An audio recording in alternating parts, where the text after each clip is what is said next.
Hello students, welcome to this channel. इस video में हम क्लास 10 के social science olympiad set B का सॉल्यूशन देखेंगे। इसमें 50 क्वेश्चंस और 1 आवर था। History 15 question, geography 10, political science 10, economics 10 question दिया गया है। अचीवर सेक्शन 5 क्वेश्चन जो वेरी इंपॉर्टेंट है क्योंकि 3 मार्क्स के हैं। इस ओलंपियाड का जो लेवल है वो बिल्कुल यूपीएससी के लेवल जैसा है। अगर कोई बच्चा ईमानदारी से 30 प्लस स्कोर किया है तो वो बहुत अच्छा बच्चा है, क्योंकि जो लेवल होता है बहुत ही हार्ड होता है। अगर वो सही 30 क्वेश्चंस जिसको आते हैं, 30 प्लस क्वेश्चन ठीक करता है, 30 प्लस क्वेश्चन ना कि नंबर, 30 प्लस क्वेश्चन ठीक है आते हैं तो आपका सोशल साइंस सब्जेक्ट बहुत अच्छा है, आप इसमें अच्छा कर पाएंगे। तो चलिए देखते हैं शुरू से। History question number first, correct answer इसका सी हो जाएगा, क्योंकि ये बुक जॉन लॉक ने लिखी थी और ये वाली रूसो ने लिखी थी, सोशल कॉन्ट्रैक्ट। तो दोनों का ये थोड़ा इसलिए गलत हो गया, ऑप्शन सी हो गया। Question number 2, correct answer option B हो जाएगा, third estate. Question number 3, correct answer option B, sir Mohammad Iqbal Muslim League 1930 में प्रेसिडेंट बने थे। जैसे इंडियन नेशनल कांग्रेस होती थी तो उसमें भी बनते थे, चेयरमैन होते थे, ऐसे ही मुस्लिम लीग जो 1906 में बनी थी उसमें भी ऐसे प्रेसिडेंट होते थे। Question number 4, correct answer option D हो जाएगा, all of these are correct. Mazzini का रिलेशन इटली से है, इटली के ये महान लीडर थे। फ्रेडरिक विलियम ये पर्सिया से थे। जैसे इंडिया में महात्मा गांधी को याद किया जाता है, ऐसे इटली में मैजिनी। कुछ फेमस लीडर्स है नेशनल, आपको उनका पता होना चाहिए। जैसे जर्मनी में हिटलर था, स्टालिन रसिया से रिलेटेड है, तो ऐसे पता होना चाहिए। Question number 5, Russian social democratic worker party was founded in year 1898। Russian revolution 1905 में आई थी शायद, 15 था कि हाँ 15 में आई थी शायद रशियन रिवॉल्यूशन। तो ये रिवॉल्यूशन आपको सब पता होनी चाहिए। Question number 6, the book Third Reich of Dreams is written by Charlotte Beradt. Question number 7,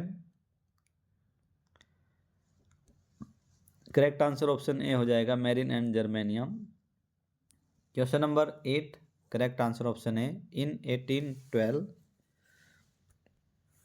Grimm brother publish their first collection of tales. Question number 9, correct answer option A, Simon Commission arrived in India 1925-26 की बात है ये। फिर लाहौर कांग्रेस हुआ, Gandhi Irwin pact हुआ, फिर Poona pact हुआ। ये फर्स्ट राउंड टेबल कॉन्फ्रेंस की बात हो रही है। गांधी इरविन पैक्ट 1930-31, ये पूना पैक्ट 1932 शायद, ये टाइम पीरियड इसमें दिया गया था।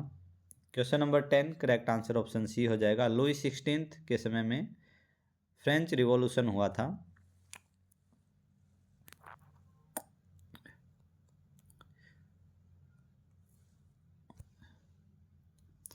Question number 11, correct answer option A, Goa and mid 6th century. Question number 12, correct answer option D, both B and C are correct. जो first second third round table conference हुई थी, मतलब इंडियन लीडर्स को Britain में बुलाया गया था बातचीत करने के लिए इंडिपेंडेंस के रिगार्डिंग।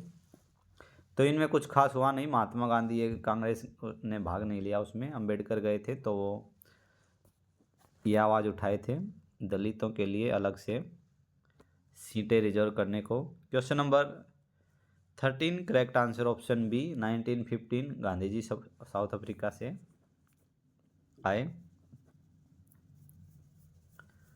14 की 15 ऐसे, हाँ 15 ही है शायद। Question number 14 correct answer option C diamond Sutra. 15 correct answer option C France.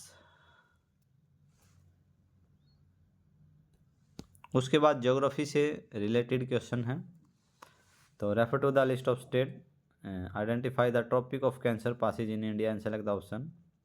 तो Tropic of Cancer passes in India शायद 8 स्टेट से पास करती है ये, 8 है कि कितना है, तो 16 का करेक्ट आंसर ऑप्शन डी हो जाएगा। पहले गुजरात आता है, फिर छत्तीसगढ़, फिर वेस्ट बंगाल, मतलब इन स्टेट्स में से, बाकी तो और भी आते हैं।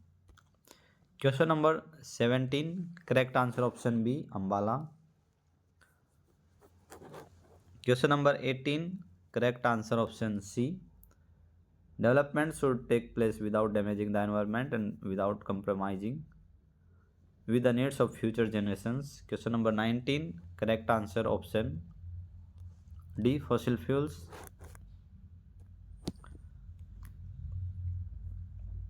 Renewable, these are not renewable sources. Tidal, natural और ये था सोलर, ये तो क्या है, renewable sources of energy. Fossil fuel में जैसे कोल, पेट्रोलियम, गैस, ये सब हैं, ये परमानेंट नहीं है। उसके बाद क्वेश्चन नंबर 20 सरदार सरोवर डैम है ये, बाखरा नांगल हिमाचल प्रदेश में, हीराकुंड ओडिशा में है, टिहरी डैम शायद उत्तराखंड में है, तो ये स्टेट है गुजरात, गुजरात में Sardar Sarovar dam. Question number 21 correct answer option A हो जाएगा limestone.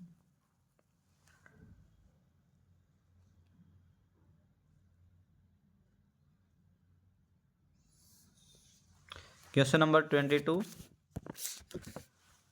Correct answer option C हो जाएगा wheat.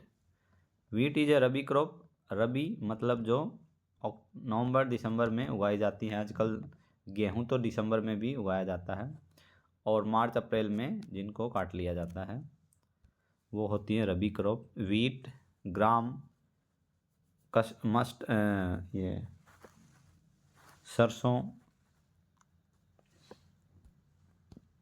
Question number 23 correct answer option B statement both are, one is correct and second is incorrect.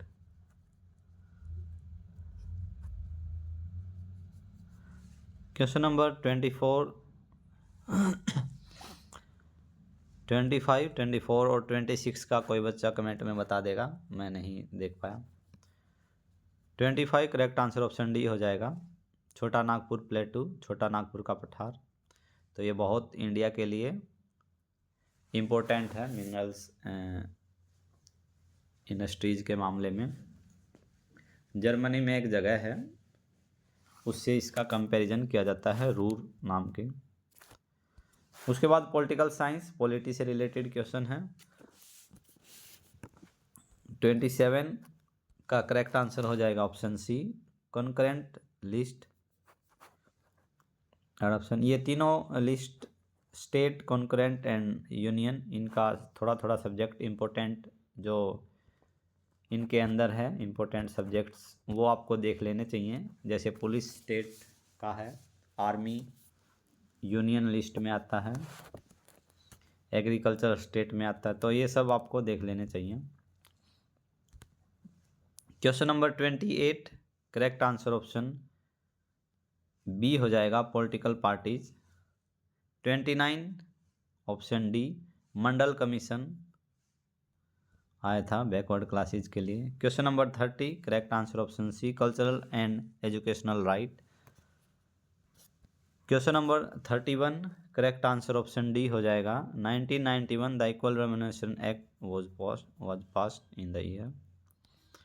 क्वेश्चन number 32 correct answer option D हो जाएगा Chhattisgarh, Kerala and Assam, ये तीनों में 950 प्लस इनका सेक्स रेशो था। सबसे कम हरियाणा में था उस टाइम, आजकल तो ठीक है। Question number 33 correct answer option A China. One party system है, कोई भी अगर पार्टी बनती है तो उसको ये लोग सीधा मार ही देते हैं। मतलब एक ही पार्टी है, वही इलेक्शन कराती है और जीत जाती है, तो कोई इलेक्शन कराने का मकसद भी नहीं होता। देश में कोई भी खिलाफ बोलता है तो उसको भगा दिया जाता है या गायब कर दिया जाता है। एक बहुत 3-4 जैक मा, जो अमेजन जैक मा की कंपनी है, कौन सी है तो जो रिचेस्ट पर्सन थे एक बार, तो इन्होंने गवर्नमेंट के खिलाफ कुछ बोल दिया था तो इसको अंडरग्राउंड कर दिया था, पता ही नहीं चला कहाँ गए। ऐसी ही एक लेडी थी, ये शायद कोई ऐप बनाई थी ना टैक्सी से रिगार्डिंग, तो वो भी मतलब एक टाइम में बहुत रुपए वाली हो गई थी, सरकार के खिलाफ वो कुछ बोल दी तो उसको भी गायब कर दिया। इसलिए वन पार्टी सिस्टम बहुत ही डेंजरस होता है।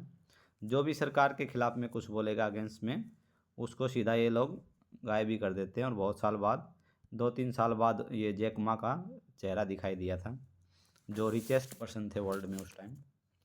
Question number 34, correct answer option B. 35, correct answer option B. इसके बाद इकोनॉमिक्स का क्वेश्चन आता है 36, correct answer option D. 37, correct answer option B, United Nation Development Programme. Question number 38, correct answer option C, National Statistical Office, Ministry of Statistics and Programme Implementation. आपके लिए question है NSO, national statistics organisation. अपने देश में national statistics day मनाया जाता है, वो किसकी याद में मनाया जाता है, वो आपको बताना है कमेंट में। Question number 39, correct answer option B. Question number 30, correct answer option D, 15 to 59 year. 41, correct answer option D, in India RBI issues currency note on behalf of State Bank of India से तो बड़ा है RBI, तो इसके behalf में तो ये currency नहीं छापेगा। सेंट्रल गवर्नमेंट के अंदर जिसकी भी गवर्नमेंट होगी, सेंट्रल गवर्नमेंट ऑफ इंडिया, उसके बिहाफ में ये इशू करता है। बाकी आरबीआई के बारे में आप ये नॉलेज ले सकते हैं, तीनों बातें सही हैं। आरबीआई जो बैंकों का बैंक है इंडिया में, मतलब बैंकों का बाप, जो छोटे आप बैंक सुनते हैं एसबीआई, पीएनबी, आईसीआईसी, एचडीएफसी, सब मतलब आरबीआई इनका फादर है। Question number 42, correct answer option D, per capita income. Question number 43, correct answer option A, extend loan. Question number 44, correct answer option B, secondary sector banking. तो banking tertiary sector है, secondary नहीं है।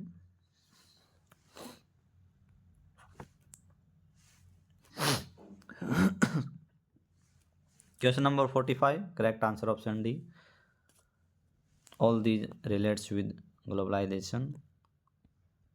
Question number 46, achiever section, जो most important section है क्योंकि इसका एक question 3 marks है।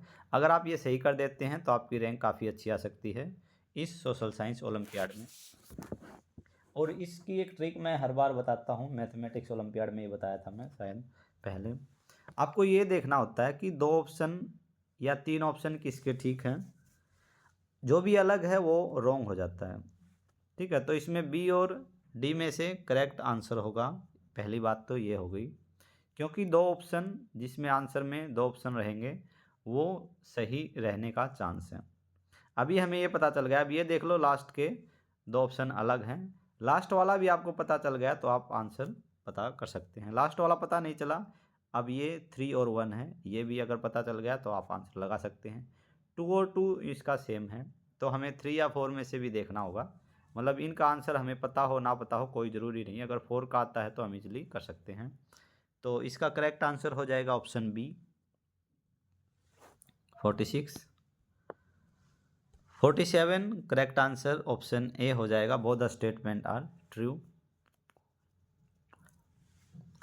Question number 48, correct answer option